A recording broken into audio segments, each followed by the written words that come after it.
Hello, everyone. Thanks for coming. I'm Jalal. I'm one of the founders of Ometria. I'm based in New York, and that's... I'm Josh Krepon, also based in New York. Do you want to do a quick intro? Sure. I am, well, as mentioned, president of D2C for Steve Madden. And some of you that are local may not know a whole lot about our brand. We do have a presence here in the UK. However, it's not a large one. But we do own 5, soon to be 6 brands. We were in the news recently. We acquired Kurt Geiger London, as a matter of fact. And that deal is expected to close in the next couple weeks. And we've got, so Steve Madden, of course, is the mothership.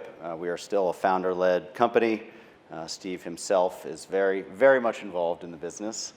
And then we've got other brands, Dolce Vita, Betsy Johnson, Blondo, which is a Canadian company, and ATM, which is a high-end clothing brand. So very sort of interesting portfolio view of the business. And we've got about, at least in North America, we've got 150 some odd stores. The overall company is about $2.5 billion or 2 billion pounds, depending on the exchange rate. So yeah, there's lots of interesting things going on at the moment. Nice, nice. We've got a lot of things to jump into. Before we do, there's a very popular video that we're about to show. We're going to get you all very excied to end this engagement. Yeah. Do you want to tee it up, or do you want to give a description after? Let's watch it. Yeah, it's.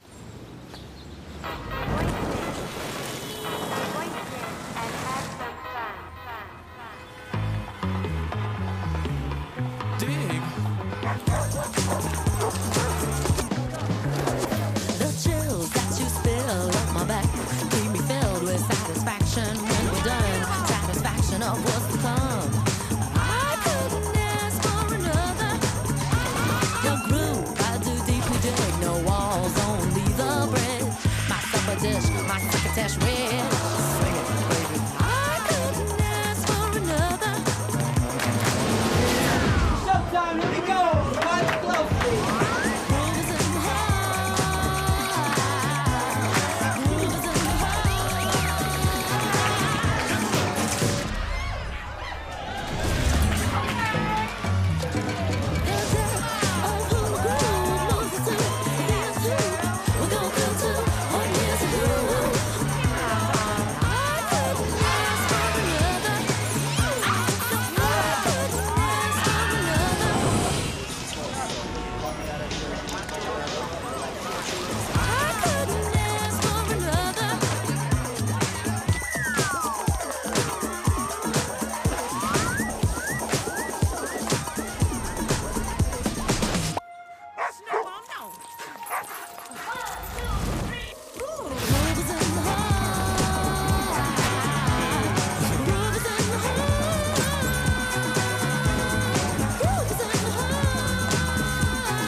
Very cool. Cool. Hopefully some people are old enough to know that song.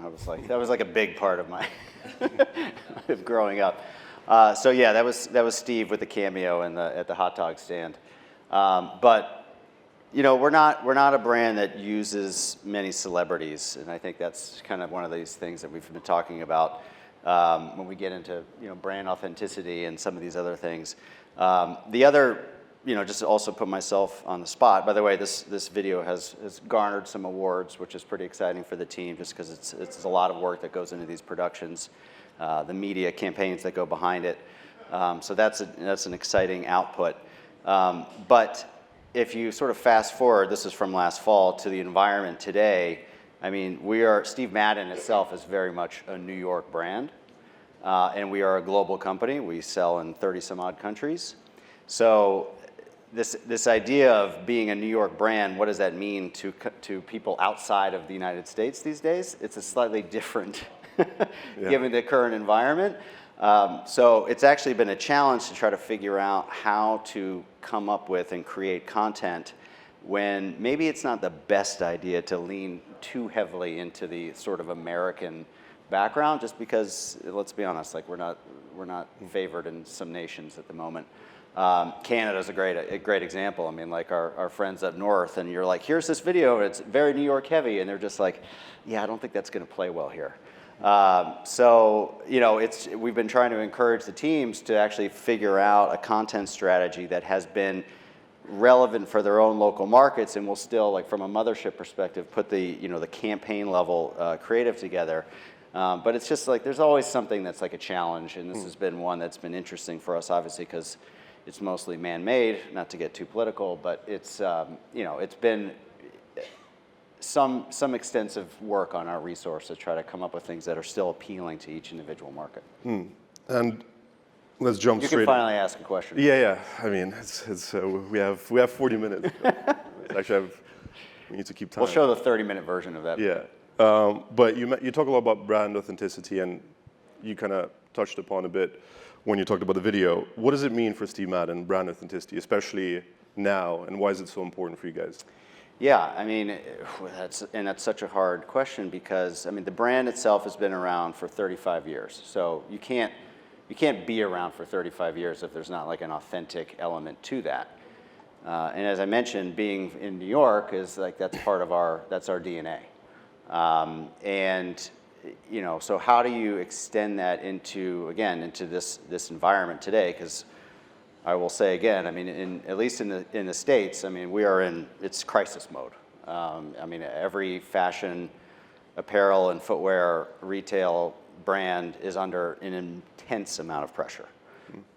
So when you think about this idea of authenticity or loyalty, couple that with the fact that loyalty in many cases is really at an all-time low. It's very easy to go into other brands and to try new things. I do that myself as a customer. And then the other side of that is, well, what do you do if the conversation is around raising prices? Because one of the outcomes of raising prices is you get fewer customers to be able to drive the same revenue that you want to try to drive. So the best answer that I can give you right now, because this is like a daily change, is we are still focused on protecting our marketing dollars. And the reason for that is so that we can continue to talk to our customers in each individual channel with the content that fits within that channel. So whatever videos we have on Snap, whatever we're showing on TikTok, whatever we're showing in Meta, we're still, you have to produce content for each one of those channels these days. And that's what still feels authentic, because the fake factor from customers today is just, it's insane. So if you start to show things that don't belong in platform, I think you can already start to tell that that we're not delivering the message that we want to. So by all means, I don't have all the answers to this one because it is a tough one. But you have to come through on the other side of this, and we've been around long enough, and we've got the cash flow to come out on the other side, but it's like rough going for this, like, to stay authentic in tough times. Yeah, and obviously Steve Madden is an iconic brand. You guys have been around for many, many years. But for a brand, let's say, that doesn't have the heritage of Steve Madden, what would you say are some of the core components or things that a brand should focus on to become authentic, or to have DNA to maintain that authenticity with everything that's happening today? Yeah, I mean, I think the easier answer would be to win through customer service. And it doesn't require significant marketing budgets, but I do think the way people look at community, and that's really, like, if you don't have the marketing dollars, the community aspect of how customers are talking about your brand, if you are trying to, turning that up to 11 in every instance with every resource that you have, that's what drives word of mouth. And word of mouth, I think, is still something that people hold on to. That's the influencer community and the people that they trust. But I feel like at least younger brands today, I mean, if you're not winning on customer service, I really don't think there's much of a future.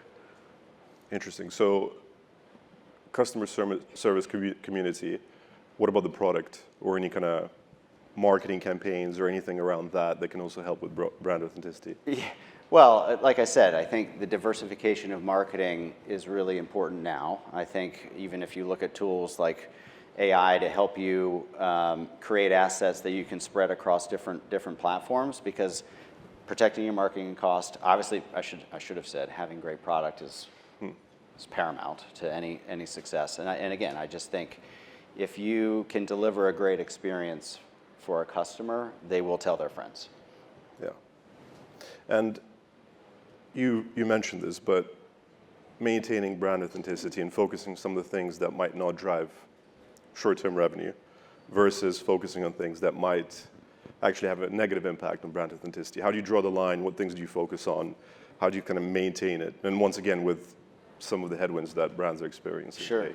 Well, I mean, I'll give you a great example. When marketing costs and dollars are precious, if you're looking across your retention channels and, or with a company that's very focused on acquisition, if maybe lapsed buyers aren't the ones you should be going after, because we talked about it a little bit, lapsed buyers at this point, you're almost having to spend like it's a new customer again.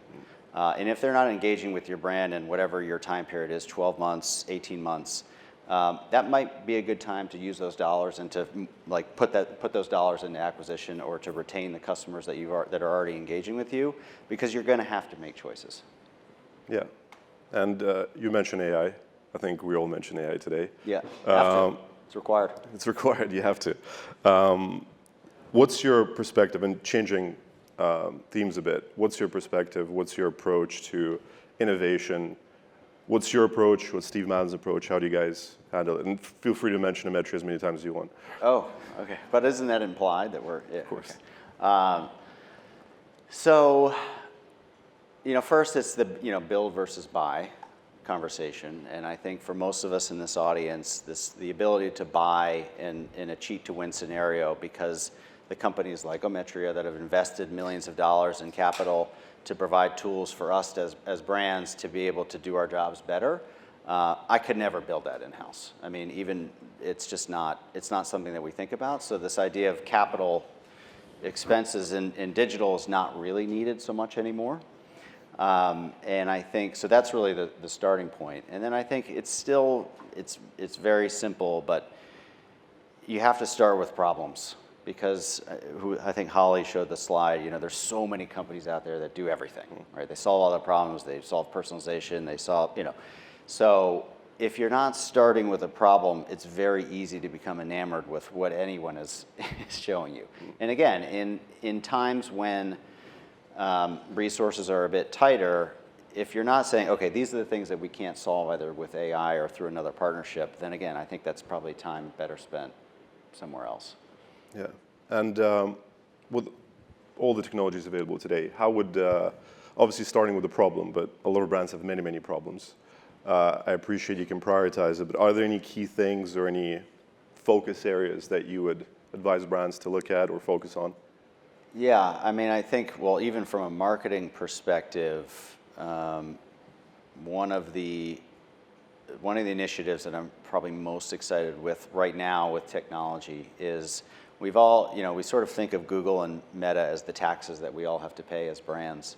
And after iOS 14.5, which I think everyone here is probably familiar with, the algorithm lost a lot of signals, and I think it hurt a lot of companies. The algorithm has since come back, and we're now very dependent on Google and Meta's black box to get us the clicks. And I think what's exciting for me now is I'm starting to see some companies now that are beating Meta's algorithm. So for audiences of saying, okay, we want to sell sandals to women ages 45 to 60, and whatever, fill in the blank, that are going on a vacation in south of France. There are now, like, I'll give you two examples of companies that I like. Precise Target and another company called Angler AI. They've developed AI and customer scoring for your whole database that they can go out and find you net new customers that Meta's not getting for me. So it's like another one is like, okay, punch up at the grill a little bit. Like, we have some tools out there that'll help us make our marketing dollars go a little farther. And then on the retention side, certainly the consolidation that we've been able to do with Ometria when it comes to targeting an abandoned cart, as well as emails and our customer file that we're building audiences around, it's just a lot easier to have that one source for us that allows us to probably play in some other channels that we wouldn't otherwise be able to do with our team. Yeah. And going off script a bit, I would love to get your thoughts on how do you see kind of search evolving? Search? Yeah, because you talked about acquiring new customers, but still kind of using the traditional channels. But how do you see sort of Front end to the customer or like internal tools? no front end to the customer, Okay. and then how that impacts Yeah, the, I mean, internal workflows? there's definitely a race happening today to, I think, have a bigger position around the search box for most of us. I mean, we sell on Shopify across all of our websites. And a lot of it is sort of based on the LLM search models of like the prompt. So it's not just I'm looking for red shoes, it's I'm looking for red shoes that I can wear to a wedding in Nice. We'll stick with that theme. So, and then ideally you're getting the results that would show the search results. What I'm finding, at least on our side, is people aren't searching with the longer text search yet. I think it will come. So these tools will be, I think, relevant in the next probably 12 to 24 months. But I don't see the consumer behavior there yet, at least in terms of on-site. Yeah, fair enough. How do you search for stuff? Are you straight to ChatGPT, or you still go through Google? I try. I like to play around with all of them. It's like this idea of staying curious. So I use Gemini because I'm pretty heavily in the Google world. Perplexity has been pretty interesting for shopping. I don't ChatGPT a little bit. I don't know, I like to dabble. Yeah, but you see, it's a problem because AI is supposed to make us more efficient, but I do exactly the same thing. I now like have all of them open and I put in the query and I see which one's best. Is that what you do? Yeah. Yeah. Well, I think it's good because, like, for all of us, I mean, you could think about what this does to the workforce, right? I mean, we have we still have like an hourglass structure of the workforce, right? You got your leaders, and then you've got all this sort of entry level. But these LLMs are going to create it. It's going to be more of a funnel in the nearer future. Not to be like so doom and gloom, but you're not going to need as many entry level jobs. And that's where the funnel, rather than the hourglass, the funnel. Are you with me?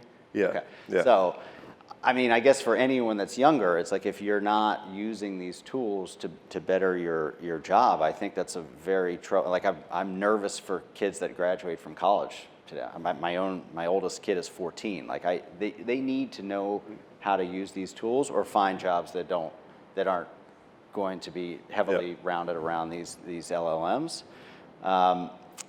Because, if you're a legal assistant, you don't need legal assistants anymore. And so that's where it's going to get very interesting from a workforce perspective. Yeah. So that's why I want to. Hopefully, there are no legal assistants here, but no. Well, that's why I use that. I'm not worried about this crowd, but yeah. I mean, it's just one of those things where you really do have to become familiar with it, and I think the only way you can do that is just by practicing. Yeah, totally agree. Getting on a practical level, what is like the most exciting initiative that you've launched or tested or ran in the last kind of 12 months? Well, the meta examples on the audience building for net new, I think, has probably been our single biggest win over the last, which means we gotta connect you guys. That's probably been our single biggest win. The other thing that I'm getting excited about is, again, if you think about recession, a potential global recession, this idea of customers wanting to get their refunds back quickly. I think that's another thing that's very similar to how buy now, pay later took off during a time period when younger Gen Z, Gen X didn't want to have credit cards. I think the refund process is going to be an interesting one, just because I think right now people are going to want to get their money as quickly as possible, just as things change in the job market. So I'm testing a company called Reshop, which I think it's like the Afterpay founder, so there's some good meat on the bones there. So I'm pretty excited about that one too. Yeah, on the buy now, pay later stuff, this morning I was reading this article that is now indicating that a lot of people in the US are actually using buy now, pay later for groceries. Oh. Which is not a good sign. But, it's not a good sign. No, it's not a good sign, but it's... I thought you were going to say Coachella, and I was like, are you all using it for Coachella? No, for groceries. I think there was I think it's now 8% of all buy now, pay later transactions are for groceries in the US. It's wild. Yeah. It's pretty crazy. Yeah, so the refunds there is... you don't want to wait on your credit card. It's sometimes it can be 7 to 10 days, and people need their money. So I think there's going to be something there. Yeah. Staying on... technology, without any kind of buzzwords, any of that stuff, like what do you think are the biggest bets in the next kind of 12 to 24 months for a retail brand? I Like, can't. if you were like to focus or like invest Yeah. all your budget, where would you put it? So is agentic a buzzword, or is it not yet a buzzword? Because that would be my answer. Pretty much. Okay, I'll give you that buzzword. Okay. It's all good. I'm pretty stoked about that one because, and I think there's a few platforms that are in a position to win. And the reason I am excited about it is back to this, the power of the prompt and how we can get our teams to answers faster. How do you get to actions faster? Insights aren't a problem. Everybody knows we got tons of data, no problem there. But the actionable insights that you can get are still a challenge for a lot of us in retail. So, if that's Ometria and the agentic piece of like using all the data for a young marketer to come in and say, what was the last email that a customer clicked on that also had handbags in it and women's heels? I don't know. And then to be able to give answers that, like, it would take so long to get to some of these answers. On the planning and allocation side, again, you can see these inventory questions of someone like how deep are we in our Oxford Church Street on these Kurt Geiger shoes that I bought yesterday because the CEO is coming in tomorrow. And then quickly I can see they have 2 sizes. So all this sort of prompt-based, like from an agent, I think could be a really powerful tool for teams. So I'm ready. I can't wait. Yeah. So ultimately, for you, the biggest bet is more around data exploration, queries, insights, being able to get to answers much quicker than... Absolutely, yeah. And I think there's a few platforms that are in a position to win. Yeah. And it really is the access to enough data points to be able to provide an informed answer that someone can A, trust, and B, do something about. Yeah, and we've had this conversation at the advisory board, right? It's the trusting the data, because you can put in the query, you can put in the prompt, but whatever you're getting out of it, it all depends on the data. And I think a lot of people talked about it today, and I think Ivan's talk specifically talked about bringing the key data points and then being able to get that, surface those insights. Now, if you still have teams questioning source of truth, which ours do at times, because it's a very hard thing, the more complicated that it gets and the more, the more sales volume, whatever it is, it's very hard, I think, to get these things to work. I mean, it's the same like garbage in, garbage out. Like if the data's not strong, the data model's not strong, I think that's still a challenge. Like you've got to get the fundamentals right before you can do the fun stuff. Yeah. Would you think your team would have the same answer in terms of, for them, what would be the biggest unlock using the most cutting edge technology? Would they have something else? It depends. I would say on the retention side, they're probably most excited about RCS. We are heavily reliant on SMS. We've got almost 3 million subscribers. And I think having a more engaged experience through SMS is going to be an interesting white space for a lot of brands. So that's probably what they would say there. And then I think on the acquisition side, I would say the biggest bet that we're making there from a team perspective is incrementality. We talked a little bit about attribution, we've talked about MMM, but we use incrementality as our source of truth, like establishing a baseline on all our marketing and just showing that there's an incremental ROAS or POAS, profit on ad sales, with every channel that we run. That's critical for our business. And shifting gears, and that's a good segue into the omni-channel experience, right? We've been talking about this for a very long time. I still hate that word. Yeah. Whichever word you want to use, ultimately, most brands have, it's very difficult to create an omni-channel experience, or whatever word you want to use. Multi-channel, omni-channel, and bringing the data together. So now there's this kind of explosion of these crazy technologies. We all understand and know that data needs to come in and needs to be clean to be able to leverage those technologies. But the whole multi-channel component is still very much broken. Like, what are your thoughts on that? And especially with Steve Madden, because you guys have physical stores and a global presence. I think we probably got over our skis a little bit on some of the flashy items. And my friend Ron has given me this guidance before. I mean, when it comes to stores, the fundamentals are everything. It's just you just really have to get the key things right. and not worry so much of it. Like if you're moving on to clienteling or you're moving into other things and that works for your brand, if you're in luxury, that's fine. I think that's a great way to engage with customers. But I would go back to what I said earlier. It's just doing right by the customer. Have the same prices. Like make sure that the data's clean so they can have access if you're like there's just way too many friction points in that we create because a lot of these projects are sort of digitally led and pushed out to stores without their inputs. So I just think it's a lot of it, especially these days when retail is, at least in America, it's a bit tough at the moment. Back to the fundamentals, like just service the customer, and again, a good experience goes a long way. I don't think you have to overthink it. And I totally agree with that. And it seems like even the most basic experiences are very difficult to create. Like there are plenty of examples that I experience as a buyer or as a consumer, especially if you go to different countries, even with the same brand. Yeah.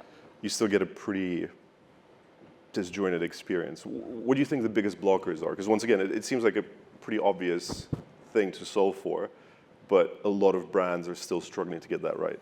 Yeah, I mean, look, we're not great at it. I mean, I went in our Oxford Street store yesterday. There's a Kurt Geiger, Steve Madden, and Carvela, which is another Kurt Geiger brand. And the Steve Madden store just doesn't feel like our brand. And it was like, well, we should just remodel the store because it's not the right fit. It doesn't show the product. It doesn't, like, it's very like dark walls, and it's just not. It's not our brand. So I think some of that's on us. Like we're trying to grow in these markets, and maybe without the right blueprint on how do you do it from a store perspective, or how, from an online perspective, we should get that right. And that's why we have Shopify on 30 some odd countries, because we can control that experience across all the sites, and it looks like the same customer experience. In store, I would say we haven't nailed that. And how do you see that experience changing or evolving over time? For which part? For the store. Yeah, I mean, a lot of it's just having the right design as we grow, that looks and feels like the same brand. I think we don't, our brand is a little higher price pointed in other markets than in the U.S. So there might be somewhat of a more premium angle that we're trying to get after in some of these other markets that we're opening stores in.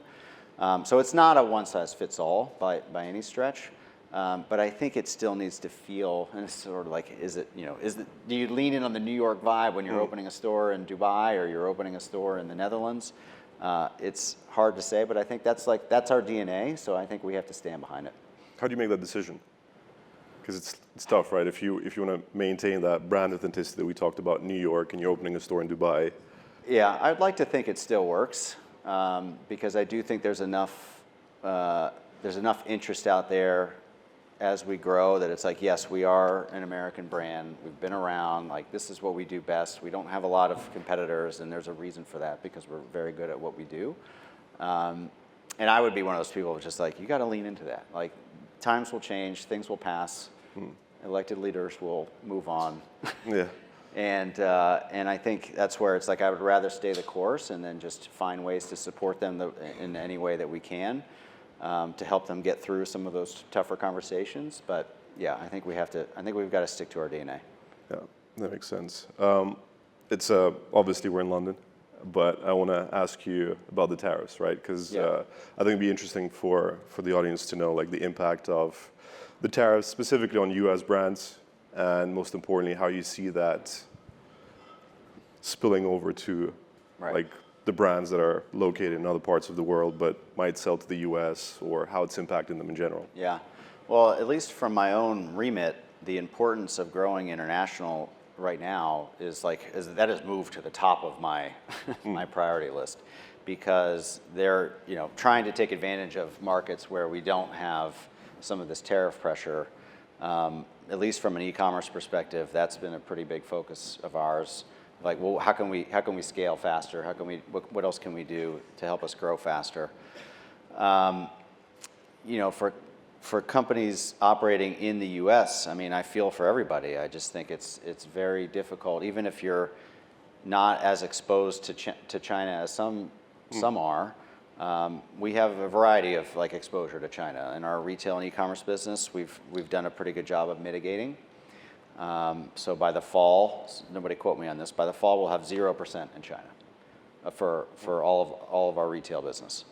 But we have other parts of the business that are exposed. So, and that just means you have to make hard choices. And again, we're profitable and can get to the other side of this. But I have to say, it's been very stressful. Yeah. I'm smiling, but if I wasn't smiling, I'd probably be in tears. Yeah. That's how bad it's so bad.